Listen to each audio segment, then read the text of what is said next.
안녕하세요. 주간 전망대입니다. 코로나19가 다시 또 재확산 조짐을 보이면서 저희도 사회적 거리두기 2단계에 발맞춰 화상 연결을 통해서 시청자 여러분 찾아뵙게 되었습니다. 진행하는 저도 어색하고 우리 패널 분들도 불편하시고 우리 시청자 여러분께서도 아무래도 예전만 못하겠지만 그래도 시장 상황 한번 긴박하게 돌아가는데 좀 지켜보도록 하겠습니다. 오늘 녹화 일자가 저희 8월 27일 목요일 국내 한국은행에 금통위가 있었던 날인데요. 이 금통위 내용도 한번 분석해보고 지금 오늘 밤입니다. 오늘 밤 저희 시간으로 한 10시 반 정도에 잭스홀 미팅에서 그쪽도 비대면으로 모입니다만 제롬 파월 연준 의장의 연설이 또 지금 시장에 이목을 끌고 있습니다. 향후 시장 방향까지 살펴보겠는데 1, 2부로 나눠서 하겠습니다. 1부에는 저희 주간 전망대에 또 자주 나와주시는 패널분이시죠. IBK 연금보험 박종현 정권운용부장님 모십니다. 안녕하세요, 박종현 박사님. 네, 부장님 안녕하세요. 네, 또 이렇게 뵈니까 새롭습니다. 이게 참 코로나 시대라는 게 네, 정말 실감이 드네요. 저희 주간 전망대를 이렇게 녹화를 하게 될 날이 올지는 생각을 못했습니다. 제가 여기저기 다니는 여의도의 뭐 이런 건물들 아니면 지인들 이구동성으로 하시는 얘기가 사람이 안 보입니다. 사람이 없습니다. 이런 상황이고 그나마 태풍이 뭐 수도권은 좀 그나마 잠잠히 지나서 다행이긴 합니다만 바로 본론으로 들어가시죠. 오늘 네, 그나마 이제 글쎄요. 우리 한국은행의 금통위가 뭐 시장에 관심을 끌기에는 그동안에 조금 뭐 부족한 면이 없지 않아 했는데 오늘 그래도 금통위가 있었고 나름 시장이 좀 특히 채권 시장이 조금 움직인 것 같은데 어떻게 보셨나요? 일단은 결과론적으로 네. 기준금리를 만장일치로 동결을 했기 때문에 연 0.5%로.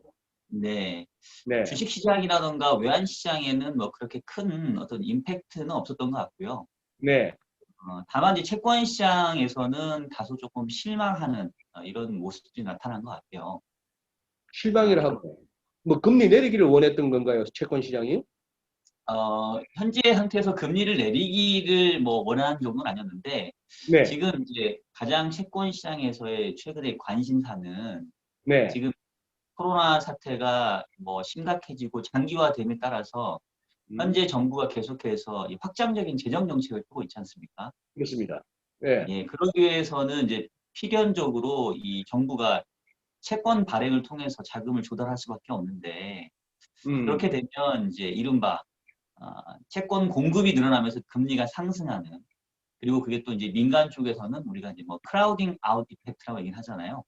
예, 네. 부축 효과가 발생을 해서 이제 음, 민간이 조달할 수 있는 뭐 회사채 금리도 높아질 수 있는 이제 음, 이런 우려들이 최근에 이제 채권 시장에서 작용을 하면서 금리가 네. 많이는 아니지만 이 음, 저점 대비로는 조금 이제 박스권 상단부 정도로는 올라가 있었거든요. 그래요. 예, 그러면 그래서 오늘 금통위에서 한은혜 뭐 이주열 총재나 금통위 쪽에서 어떤 식으로 얘기를 했으면은 어떤 결과를 내줬으면 시장이 만족했을까요? 그래서 이 채권 시장에서는 음, 은연중에 그래도 이제 이 정부의 채권 발행 증가에 따른 금리 상승 압력을 이제 한국은행이 조금 이렇게 완화시켜주는 차원에서 네. 이른바 이제 채권의 직접 매입을 조금 뭔가 네. 좀 적극적으로 하거나 아니면 뭔가 좀 계획을 발표하거나 이제 이런 거에 대한 기대를 하고 있었는데 오늘 음, 총재님께서는 아주 원론적인 말씀만 해주셨거든요. 그래요. 즉, 예, 채권 시장이 불안해지면 음, 뭐 채권 매입 등의 조치들을 취하겠다. 근데 아직까지는 뭐 그럴 상황은 아니지 않냐. 뭐 이렇게 이제 멘트가 나오다 보니까 네. 시장 입장에서는 조금은 기대했던 멘트가 나오지 않아서 좀 실망한 뭐 이런 정도의 음. 모습이라고 볼 수 있을 것 그렇게 같습니다. 봐야겠다. 네, 알겠습니다. 또 2부에서 우리 KB증권의 김상훈 팀장님하고 또 금통위 얘기는 하겠으니까. 그러면 우리 박병현 박사께는 자, 오늘 국내 증시가 조금 부진했습니다. 그나마 네. 이렇게 뉴욕 증시가 계속해서 사상 최고치 경신, 뭐 랠리를 이어가고 있는 와중에 아시아장 전반적으로 부진하기도 했지만 우리가 조금 많이 밀렸고 그런 상황이에요. 그럼에도 또 뭐 잘 버틴다는 느낌은 여전하고 현재 네. 시장 상황은 어떻게 보고 계십니까? 일단은 이제 8월 뭐 한 10일, 뭐 13일 한 중순께 정도에 지금 네. 현재 고점을 기록을 하고 그 뒤로 이제 조금 이제 조정받다가 음, 최근 1, 2주 다시 살짝 지금 올라오는 모양새이긴 하거든요. 그렇죠. 예, 오늘은 조금 조정받긴 했지만 네.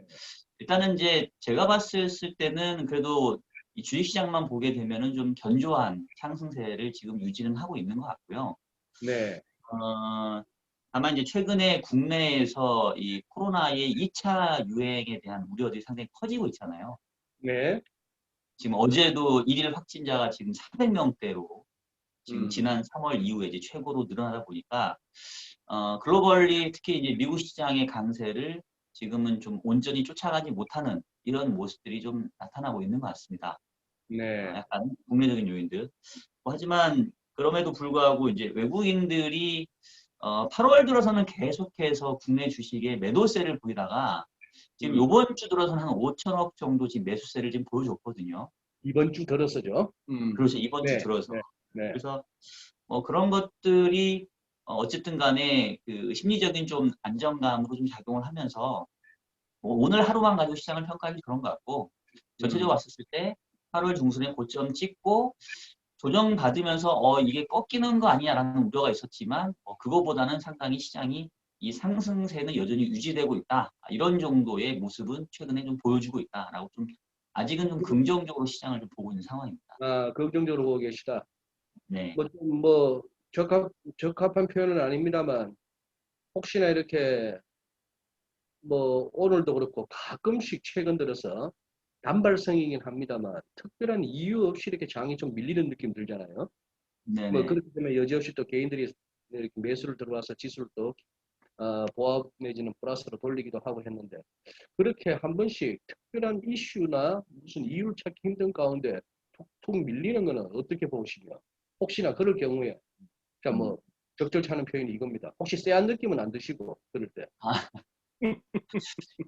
사실은 뭐 이 최근에 주가 상승을 이렇게 지나놓고 보면 네. 차트 보면 되게 예쁘게 쭉 잘 올라오긴 했는데 예쁘죠, 차트. 중간중간에 거래하는 입장에서 봤었을 때는 이거 이렇게 계속 올라가도 괜찮아라고 사실 좀 불안불안한 가운데 올라온 건 맞거든요. 네. 그리고 이제 다들 얘기하는 것처럼 이제 펀더멘탈 대비 사실은 밸류에이션 상에서는 지금 주가가 좀 많이 올라와 있는 건 사실이고 음, 더군다나 지금 2차 유행이 우려될 정도로 지금 코로나 확진자가 지금 늘고 있는데 네. 생각보다 금융시장이 너무 견조한 거 아니냐.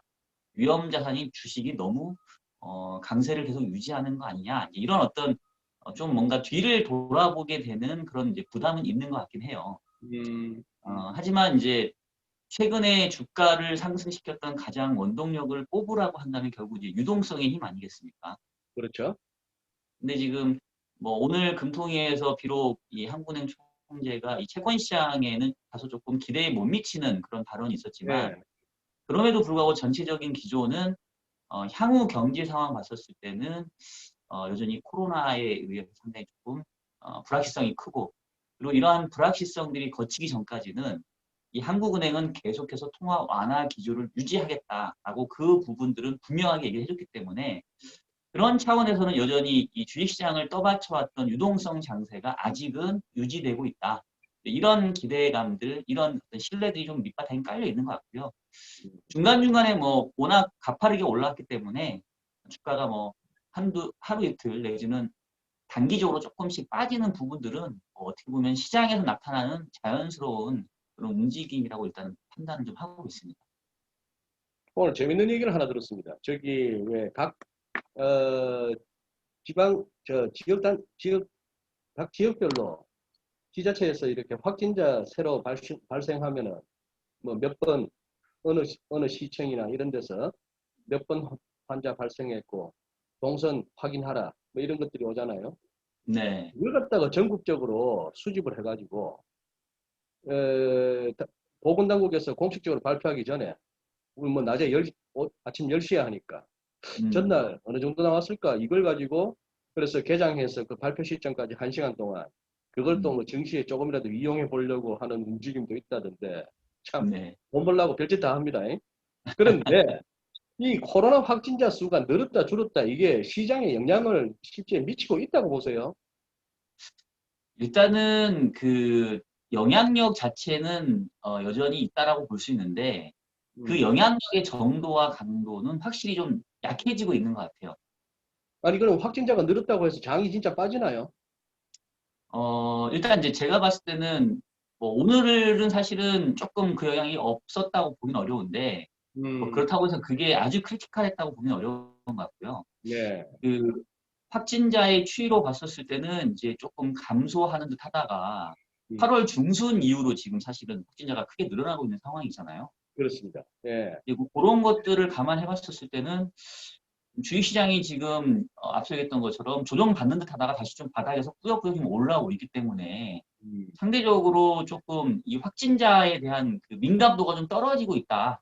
이렇게 음. 지금은 볼 수 있을 것 같고 영향력은 아직 있지만 예. 근데 이제 그거에 대한 이유를 보자면 결국 일종의 학습 효과가 아닌가 싶어요.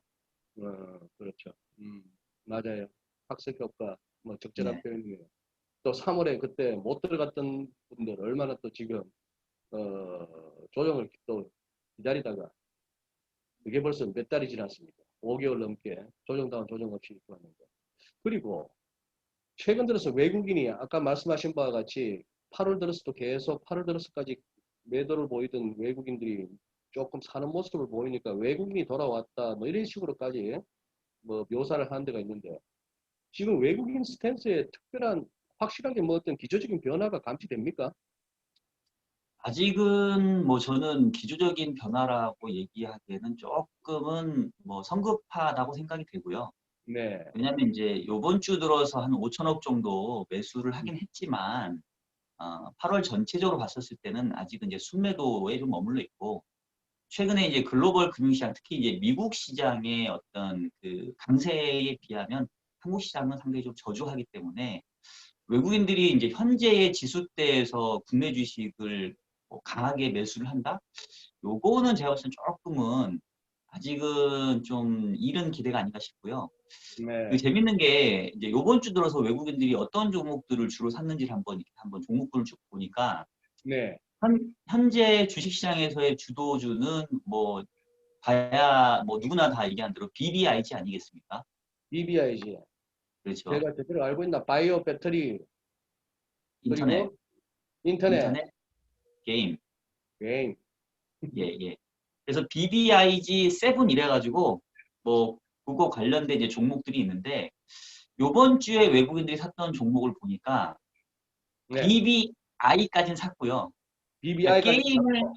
예, 그러니까 배터리 관련된 거, 그다음에 음. 뭐 바이오, 음. 인터넷 이런 종목들을 샀는데 게임 관련된 종목, 그러니까 NC소프트가 이제 주로 대장주인데 요거를 제외한 나머지 BBIG 7개 중에 6종목을 샀고 네. 게임 대신 하이닉스와 삼성전자 요런 종목들로 이번 주에 순매수가 좀 이루어지고 있는 상황이거든요. 그래요. 예. 근데 이제 외국인들은 아무래도 좀 사이즈도 크고 이제 매수 규모가 클 텐데 네. 사실은 이렇게 삼성전자나 하이닉스 같이 대형 종목들이 아니라 나머지 BBIG 종목들은 시가총액이 그렇게 큰 기업들이 아니기 때문에 그 외국인들의 매수세가 이러한 종목들에 담기기에는 어떻게 보면 그릇이 그 정도 담을 그릇은 아니거든요. 네. 네. 그리고 이미 성장주들 자체가 또 주가가 많이 올라온 상황이기 때문에 지금 외국인들 입장에서는 한국 시장을 좀 좋게 본다 하더라도 음. 현재 주도주가 이제 외국인들이 담기에는 다소 조금은 사이즈가 조금은 차이가 있는 종목인 것 같고 음. 결국은 외국인들이 본격적인 매수세를 보이려고 한다면 아무래도 이 대한민국의 대표 종목이라고 할 수 있는 IT 대형주로 가야 되는데 네. IT 대형주가 최근에 업황이 별로 좋지 않거든요. 뭐 디램 가격도 좀 빠지고 있다면서요. 맞습니다. 또 음. 어쨌든 코로나가 계속 확산이 되면서 네. 이 관련된 그 어떤 수요 자체는 좀 위축되어 있다 보니까 그런 음. 부분 감안해 보면은 외국인들이 뭐 강하게 시장을 이끄는 쪽보다는 그냥 일종의 뭐 밸류에이션 그 리밸런싱 하는 차원에서 뭐 좀 비중 조절하는 정도로만 일단 좀 봐야 되지 않을까. 다만 이제 긍정적인 거는 최근에 주가 상승이 외국인의 힘이 없이도 진행이 됐기 때문에 뭐 그렇죠. 외국인들이 여기서 더 사지 않는다 해서 한국 시장이 더 못 간다. 뭐 이렇게 옛날처럼 공식화해서 볼 거는 아닌 것 같다. 이렇게 말씀드릴 수 예. 있을 것 같아요. 그래요. 뭐 지금 저하고 지금 우리 박정현 박사하고 지금 뭐 외국인 타령을 하고 있으면은 우리 시청자 여러분께서 또 개인 투자자들께서 그러실지도 몰라요. 그러니까 세상은 바뀐 지가 언젠데, 응? 우리 시장 우리가 만드는 거고, 저 외국인, 잘난 외국인이라 하지만, 이렇게 지수 1500대, 1500 아래에서부터 지금까지 계속 팔기만 했던 친구들이, 뭐 걔들이 사든 안 사든 우리 주식 우리 시장 우리가 감당한다 하면 이제 할 말 없는 상황에다가 오늘 또 하나의 포즈가 나왔어요. 그 맞습니까? 금융위원회에서 뭐 임시위원회를 열어가지고 공매도 금지, 뭐 6개월 연장하기로 결정을 했다고 하던데 팩트입니까? 네. 예, 일단 음, 저도 뉴스에서 일단 확인은 했고요. 네, 그동안 계속 이 공매도 금지 연장 여부에 대해서 좀 갑론을박이 있었던 것 같긴 한데, 네, 일단은 사실 뭐 아무 영향이 없다라고 주장을 하고 있는 쪽도 있지만, 어쨌든 공매도가 다시 재개가 된다면 분명히 시장 센티멘트 입장에서는 분명히 조금은 부정적으로 작용할 가능성이 있었거든요. 근데 네, 어쨌든 뭐 공매도 금지 기간이 연장됐기 때문에 그런 측면에서도 시장 입장에서는 악재보다는 호재에 대한 민감도를 좀 더 크게 만드는 뭐 그런 뭐 요인이 또 하나가 생기지 않았나 하는 생각이 듭니다. 그래요. 시간적으로 그게 오늘 장중에 나온 결정인가요? 공매도 아니요. 아침에 뉴스에 나왔기 때문에 뉴스에 그거는 나왔어요? 예, 예. 신문에 그러면은, 나왔습니다. 예. 그러면은 뭐 그거 하고 오늘 목요일 날뭐 코스피나 코스닥이 조금 밀린 거 하고는 뭐 특별히 참 어렵습니다. 뭐 반도체 업황이 조금 나빠집니다 하는데도 지금 박 박사 소개하셨듯이 외국인들이 입질하는 데가 오히려 그런 쪽에 삼성전자 음, 하이닉스 주식이었다는 것도 음, 그래서 참 재밌고 뭐 공매도 금지 연장 뭐 9월 14일로 알고 있었는데 그것도 훨씬 뭐 보름도 훨씬 앞두고 일찌감치 결정해주고 하는데도 장은 좀 약하고 뭐 그런 상황인데 네. 자 그리고 이제 미국 쪽 한번 가봐 주시죠. 뭐 그냥 우리 박정희 부장께서도 자주 쓰시는 표현 그냥 꾸역꾸역 계속 어그리 하십니까? 제가 뭐 사실 나스닥 차트를 보면 네.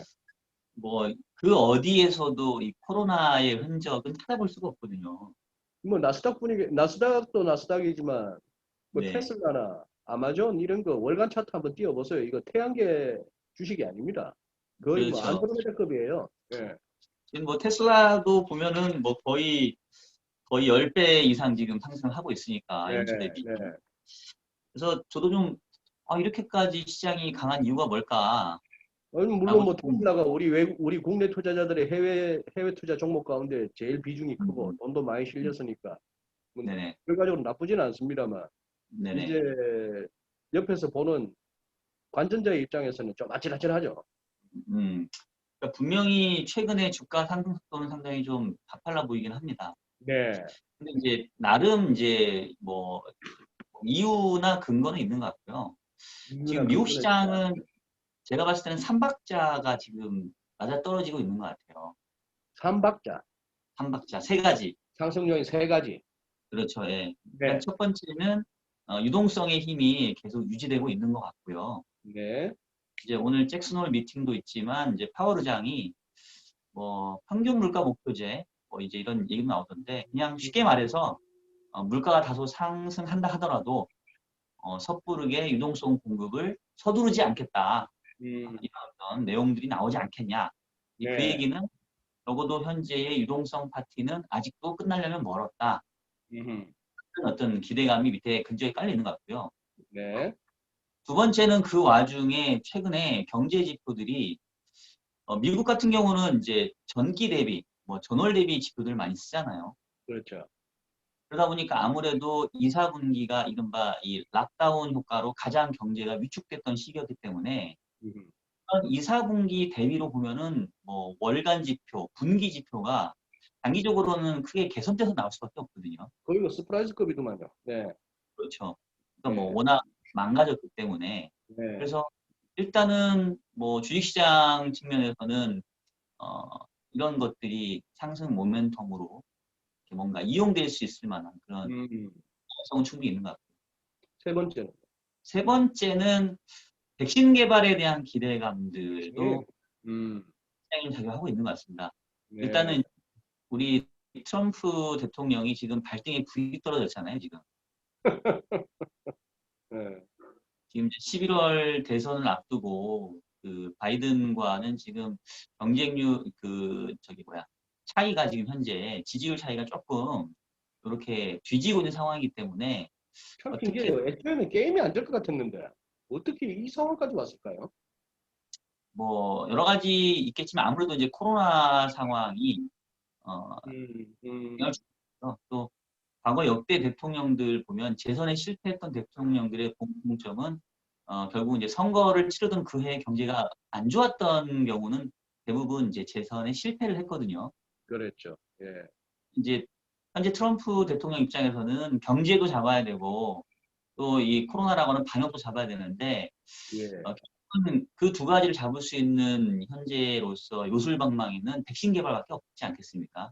음, 근데 이제 그런 것들 관련해서 뭐 최근에 뭐 모더나라든가 렘데시비르라든가 이제 이런 백신 내지는 치료제에 대한 그 3상 임상에 대한 긍정적인 결과가 나오다 보니까 주식시장에 있는 어떻게 보면은 이제 정말로 이 꾼들 입장에서는 경제는 안 좋지만 그래서 유동성 많이 풀어주고 있고 지표는 그래도 최악은 지났고 지금은 비록 암울하지만 백신이나 치료제가 나오면 올해보다는 내년은 괜찮아질 거야 라고 한다면 이제 이런 것들을 어우러 봤었을 때 아무래도 백신 개발에 대한 기대감이 지금 시장에 예, 반영되고 있는 것 같아요. 예. 음, 지금 이제 트럼프 대통령 입장에서는 재선을 앞두고 네, 경제도 잘해야 되고 방역도 성공적으로 마쳐야 되는데 네, 결국은 그 두 가지를 해결할 수 있는 요술방망이는 백신밖에 없거든요. 음, 예, 근데 뭐 무슨 최근에 말인지 알겠는데, 예, 네, 저는 뭐 백신이라는 대목에서 일단 저는 뭐 실소가 나왔습니다. 죄송한데 첫 번째, 네, 그 뭡니까? 러시아 푸틴 대통령이 이름도 스푸트니크로 붙였더만요. 자기들이 네네, 세계 최초로 그거 사용하기로 했다는 거. 예전에 그 냉전 시대 때 우주 개발 가지고 그렇게 나서다가 스푸트니크 위성 먼저 한번 쏘아 올렸던 그 스푸트니크를 연상시키는 백신 이름에 그렇게까지 하고 아주 당당하게 내 딸도 맞았다. 백신 맞았다라고 음, 했는데 그게 뭔가 게임 체인지가 될 정도였더라면 지금 그 후속 뉴스가 계속 나와줘야 되는데 네네, 세상이 왜 이렇게 얄팍해요. 그냥 뭐 음, 톱 뉴스 비슷하게 러시아가 제일 먼저 만들었대 이렇게 했는데 네, 그다음 제가 봤던 기사는 거의 뭐 맹물이라더라. 그냥 음, 사람 몸에 이거 백신이야 하고 한번 놔줘도 괜찮은 정도의 뭐 그런 거였다. 거기다가 뭐 혈장 치료제니 뭐니 이런 것들도 뉴스의 흐름을 봐서는 그래요. 뭐 박사님 말씀하신 대로 시장은 그런 쪽에 기대감이라는 걸로 뭐갈 수는 있겠다 하는 건데. 자, 그러면은 우리 한번 조금 그거 해봅시다. 조심해 봅시다. 우리 주간 전망대가 지금 이렇게 저렇게 시장 흐름을 쫓는 저 프로그램들 가운데서 최근 들어서 가장 이렇게 비난이라면 비난이고 욕이라면 욕을 먹을 수밖에 없는 게 팬데믹 장세 하에서 계속해서 뭔가 신중한 스탠스를 갖다가 유지하는 패널 분들이 많이 나오고 우리 컨텐츠도 그렇게 채워졌다가 자 이제 이쯤 와서 2400 근처도 오고 뭐 이쯤 오니까 이제는 뭐 다들 이제 시장 흐름을 갖다가 이제 따라갈 수밖에 없는 그런 쪽으로 이제 뷰는 바뀌었습니다. 그래도 한 번쯤은 한번 생각해 보죠. 얼핏 생각하면 뭐 일이 나더라도 11월 3일 날 미국 대선 끝나고 나서야 일이 생길 것 같지 않나 싶기도 하고 오늘 네, 밤에 죽었다 깨도 파월 의장이 뭐 자기가 작심해서 시장을 잡아뜨릴 무슨 뭐 이상한 발언을 내놓을 것 같지는 않고 그거 말고 우리가 너무 지금 방심하고 있는 거 아닌가 싶은 대목에서 마지막으로 한번 리스크 요인 한번 짚어주신다면 음, 리스크 요인, 잘 안 짚으시는구나 이제 저도 이제 어디 가서 뭘 네, 조심해야 돼요 하면은 저도 이제 요즘 말 아끼게 됩니다. 뭐 음, 알아서 잘 가는데요. 뭐 조금 빠지면 또 개인들이 사주고 또 미국에는 로빈후드들이 있는데요. 뭐 음, 음. 돈이 지금 뭐 드글드글한데요. 이러고 있습니다만 돈 갖고도 안 되는 뭐 리스크는 없을까요? 일단 이제 앞서도 얘기했던 것처럼 이제 이 코로나 2차 유행이 우려될 정도로 사실은 확진자가 국내에서 사실 늘고 있긴 한데 이 네, 시장은 이거에 별로 영향을 안 받으니까 이제 왜 그럴까라고 생각을 해보면 핵심은 핵심은. 코로나가 늘고 안 늘고보다 더 중요한 게 이 락다운, 즉 전면적인 경제 봉쇄를 하느냐 안 하느냐가 더 핵심이었던 것 같아요. 네. 그러니까 미국의 경우에도 확진자가 늘고 있지만 뭐 트럼프 대통령의 고집인지 독단인지 모르겠지만 어쨌든 봉쇄 조치를 풀었지 않습니까? 네. 그리고 그러면서 경제 활동이 이제 일부 재개되면서 시장은 빠르게 이제 급반등을 했었기 때문에 음, 결국 여기서 이제 리스크 요인을 찾는다고 한다면 음, 다시 전면적인 봉쇄로 갈 정도로 코로나 상황이 지금보다 더 심각해지느냐 이 음, 부분에 달려 있다고 생각이 되고요. 네.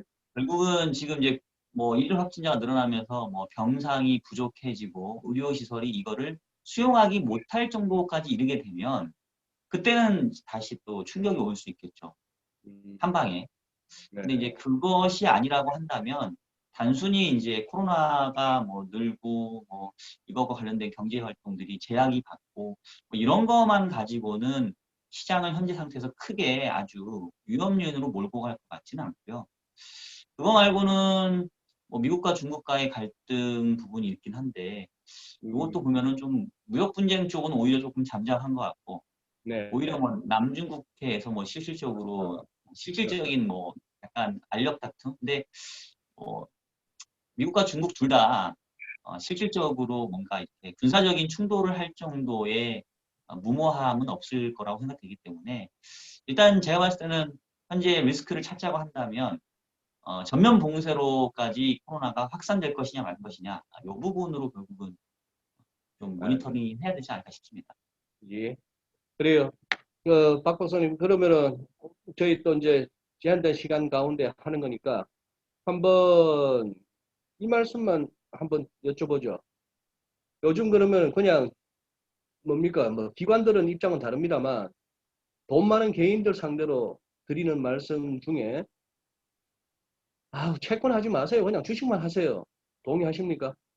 채권 무슨 뭐 금리가 채권 해봐야 그 금리 얼마 나옵니까? 거기다가 뭐 앞으로 금리 더 떨어질 일 있겠어요. 무슨 캐리로도 별 재미없고 뭐 캐피탈 게인 차원에서도 별 재미도 없고 채권 같은 거 음, 하지 마시고 죄다 그냥 주식 담그세요. 그렇게 네. 말씀하실 수 있겠어요? 그러니까 이거는 제가 봤을 때는 약간 투자금에 따라 좀 다른 것 같아요. 투자 규모에 따라서 그렇죠. 예. 예를 네. 들면 뭐 몇 천만 원 정도를 투자하는 정도라고 한다면 채권을 살 필요가 없죠. 뭐 또 그거는 또 그냥 다, 채권 업계에서는 또 몇 천만 원 손님들은 받지도 않아요. 돈 안 된다고. 예, 그건 진짜 뭐 정말 주식에 뭐 다 이렇게 집중하는 게 맞을 텐데 예를 들면 투자 규모가 뭐 10억이 넘어간다던가 이런 또 슈퍼리치들 이렇게 보면 음, 뭐 그 정도 되는 자산을 모두 다 이 변동성이 큰 주식에 다 몰빵을 지를 수는 없거든요. 음, 그래서 이제 약간 투자 규모가 클수록 이 자산 배분에 대한 필요성이 있는 것 같고 최근에 이 주식하고 채권의 선호도로 본다라고 한다면 어쨌든 주가는 지금 모멘텀은 좋지만 밸류에이션 상에서 비싸진 부분이 있어요. 네, 네. 반대로 채권 시장은 모멘텀은 조금 안 좋습니다. 왜냐하면 이 공급 계속 그 증가되는 부분에 대한 부담이 음, 있으니까. 근데 네. 역설적으로 또 거꾸로 금리가 박스권에서 이제 상단 부분으로 좀 올라왔기 때문에 또 뭔가 어, 물론 낮은 금리이긴 하지만 음, 최근 금리 레인지에서 봤었을 때는 뭐 지금 수준에서 또 일부 또 사볼 만한 레인지의 레벨에는 왔거든요. 그래서 알겠습니다. 어떻게 그러면 한 보면 가지만 더 보내드려야 되는데 생각나는 김에 한 가지만 더 여쭤볼게요. 네네 소위 말하는 하이힐드 채권, 네 뭐 네. 한 3% 이상 정도 나오는 그런 쪽에 요즘 뭐 저기 트리플 B 정도에 뭐 한 3%좀 넘으면 그게 소위 말하는 하이힐드 아닙니까? 그렇죠. 트리플 B 마이너스 이하의 등급을 우리가 투기 등급 채권이라고 얘기를 하죠. 트리플 B 마이너스 이하. 이하, 예, 예. 트리플 B 마이너스까지만 하더라도 소위 말하는 투자 적격에는 해당되는데 투자 적격 맞습니다. 등급의 제일 마지막이고 네. 거기서부터 그 밑으로 내려가면 이제 하이힐드로 가는데 그렇죠. 트리플 B 마이너스급 그러면서 금리 조금 더 주는 네. 그런 채권 연말이나 해 넘기면서 괜찮을까요? 혹시 걔들이 네네. 정크로 떨어질 가능성은 없을까요? 그러니까 지금 결국은 이제 이 코로나 시국에 따라서 뭔가 이제 한계 기업에 노출된 쪽들이 문제가 될 수 있습니다. 네. 이게 조금 일시적이었다가 좀 풀릴 걸로 기대했다가 결과적으로 다시 지금 재유행이 되고 있고, 뭐 권위자의 말로라고 한다면은 이게 뭐 내년 재수 없으면 내후년까지도 이 코로나 상황이 유지된다 보면 결국은 가장 직격탄을 맞고 있는 여행 관련, 그다음에 무슨 항공, 그죠? 그리고 면세점 관련 뭐 이런 쪽은 분명히 조금 부담스러운 펀더멘탈 여건이 되는 것 같고요. 여기는 뭐 꼭 투기 등급, 투자 등급 여부를 떠나서 네. 그쪽 분들은 추가적으로 신용 등급이 하락할 가능성이 상당히 좀 높아지고 있다고 판단이 되어져요. 그래서 이제 그런 쪽에서는 투자에 대한 유의가 필요한데 네. 다만 이제 우리나라에서 채권을 발행할 정도의 기업이라면 사실 보통 기업은 아니거든요. 그래서 예.